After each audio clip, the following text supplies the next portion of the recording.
What is going on, guys? This is Crowzen, and welcome back to Baldur's Gate 3. This is my tank build featuring a Barbarian and Fighter, and I've been done with this build for several weeks. I've just been playing Starfield instead, so never had a chance to get this one out, but I feel like most character builders would assume that high armor class equals tank, and that really isn't a tank. All that's going to do is just make you less likely to be targeted, and my definition of a tank is having enemies target you and taking most of the damage for your team. And this build accomplishes that. So even though there's no aggro in this game, by having lower armor class, by giving enemies the advantage and having proper positioning, you're going to be able to tank really well in this game. So yeah, let's get into making a proper tank. So for our ability points, we're going to start out with 16 strength and 16 constitution.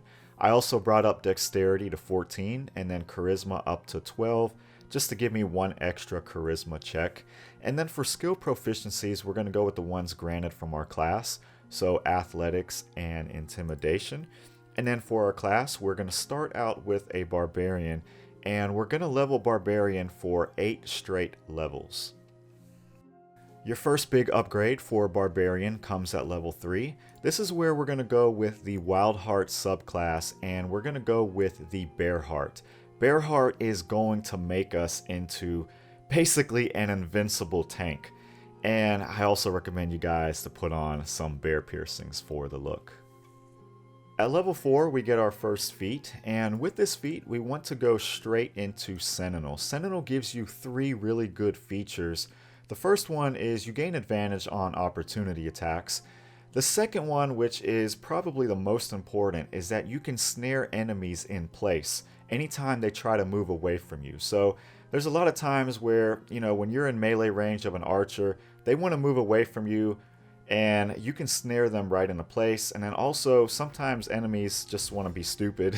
They want to go for your ally when you have them in melee range, and you could just snare them right into place and they can't get any closer to your ally. And then the third feature is Vengeance, which anytime they attack your ally and you are within melee range of the enemy and your ally, you can use an opportunity attack to attack the enemy for attacking your ally. So basically, it's a no-win situation for the enemy. At level 6, we get our animal aspect, and this is where you want to go with Aspect of the Beast Stallion. What this will do is, every time you dash, you're going to have temporary HP. And, the higher you are ranked into a barbarian, the more HP you're going to have. So by the time you're level 12, you're going to have 16 additional HP. And the cool thing about Stallion is that you don't have to use this in combat. So you could always use this right outside of a fight, dash in order to gain 16 bonus points, and you can basically use this as many times as you want to. So you could use it within a fight after it's already off of your character. You could use it after the fight is over. It just basically has an unlimited use, and it's a really good ability to have with a barbarian tank. At level 8, we get our second feat, and what I like to do here is I go for Great Weapon Master. Because we're a barbarian, Great Weapon Master is just too good to pass up. We're going to have the advantage on every turn, so the -5 to the attack roll penalty really isn't going to hurt us as bad. And yeah, too good to pass this up. Even if we're a tank, we gotta have Great Weapon Master. Now that we're at level 9, this is where we are going to want to multi-class into a fighter. And I tried so many different combinations here. Like, I tried Barbarian Paladin, Barbarian Cleric, Barbarian Warlock. I tried all different kinds of things, and fighter to me just seemed to be the best. So for the fighting style, you don't want to go for defense because we're not going to be wearing armor, so we're never going to get that anyway. Just go for great weapon fighting. It's just going to help you out on your two-handed melee damage. Now that we are level 11, which will be fighter level 3, we can select a subclass, which we're going to go for Battle Master here, which will give us 3 maneuvers to help better our tanking. So what I like to do here, I go for Goading Attack, which attempts to goad the target into attacking you, and if they try to attack any other creature, they're just going to receive disadvantage. I also go for menacing attack, which possibly frightens the target so they can't move, so they can't get any closer to your allies. And then for the third one, I go for rally, which will allow you to use a bonus action to restore temporary hit points. So it's really not going to be too useful for you unless an ally goes down. So if an ally goes down, it's your turn, you have a bonus action to spend, you can use rally to help pick them up. So I think that one is pretty cool, but it's not really totally necessary. So you have different options if you want to go for something instead of rally. So you could go for disarming attack, you could also go for pushing attack, and a third one that I could recommend is trip attack. And finally, we get to level 12, which will be fighter level 4, and we can select our third feat. What I do for this is I just go for something very simple. I go for ability improvements, and I just put 2 points into strength in order to get more damage. Next up is our gear, and I tried to go for a couple of things here. The first thing that you guys need to know is we're not going to be wearing any armor with this build, so we're going to be playing unarmored. And I try to gear everything up to the point where attackers can't land critical hits. Anytime enemies attack me, they get damage taken to them, so whether that's with the Flesh Melter Cloak or Bone Spike Garb. And then also, I tried to have somewhat of an HP regen type of build going on here too. So we go with Sword of Chaos. Every time we hit, we gain HP. And then also Ring of Regeneration. Every turn we gain HP. And then finally I went for some really overpowered items that you get in Act 3, which are Gauntlets of Hill Giant Strength and Amulet of Greater Health.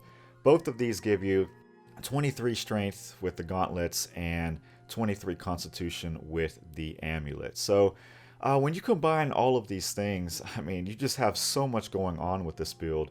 And what I would recommend you guys to do is, if you do plan on getting the gauntlets and the amulet, you could respec your character at level 12, and you could lower your strength all the way down to 8, lower your constitution down to 8, and start leveling up the other stats here, because you will not need any more strength or constitution higher than 8 when you are wearing the gauntlets or the amulet.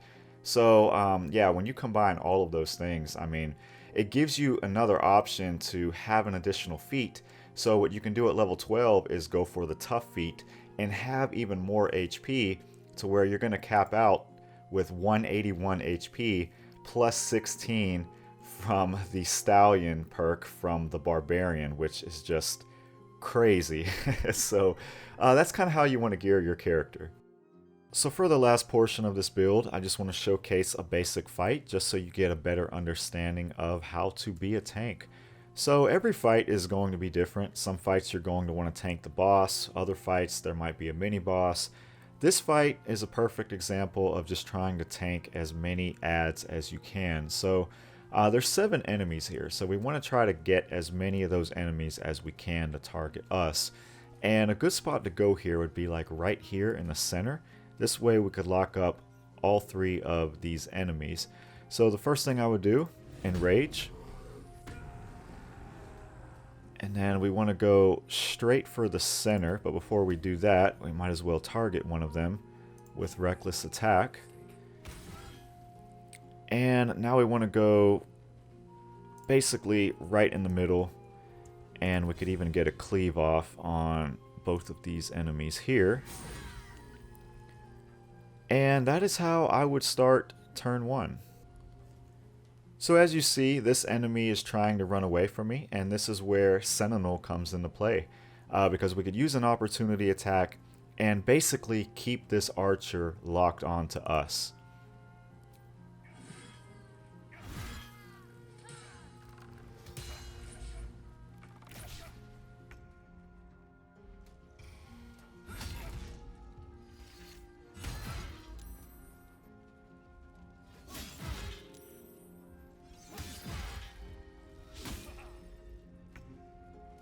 So now we're in turn 2, and I still have all 3 of these enemies locked up. All 3 of them targeted me, and they all took a lot of damage for doing so. So at this point, we could clean up here. finish off these 3 enemies, and then go for some of these enemies that got away and got to some of our allies. That's just the name of the game. It's going to happen. The main thing is just trying to lock up as many enemies as you can with this build. So should be able to clean up here pretty easily. Now I'll probably go for a reckless attack and maybe go for this archer. As you see, if I go for this archer, I will get hit from behind, but that's always not a bad thing with the tank. So this person's going to take damage for hitting me, and I'm probably not going to take any damage anyway. So let's try to go for this archer. And what do you know, they missed anyway. So yeah, let's do that. So I'll trade that any day. 2 damage for what, 7? So let's go over here.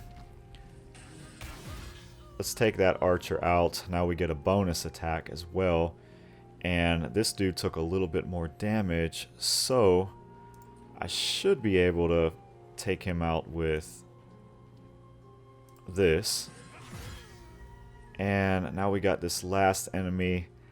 Ooh, I really don't want to waste a bonus action on this enemy, but I don't really have a choice, right? So might as well just do that. We could take Great Weapon Master off since this enemy has low HP. That way we ensure that we don't miss. And now we could start to backtrack a little bit. So we could go right here. This way, if we get close to this enemy, he has no chance of running away and targeting one of our allies. Same thing here. So what I'm going to do, I'm going to go for probably... Ooh, this is a decision-making time here. I'm going to go for this archer. So I'm just going to try to get as close as I can to him. So that way, he's basically stuck here. And yeah, you guessed it, this archer tried to run away. So we can just lock him with Sentinel and use an opportunity attack here. And he's basically forced to target us.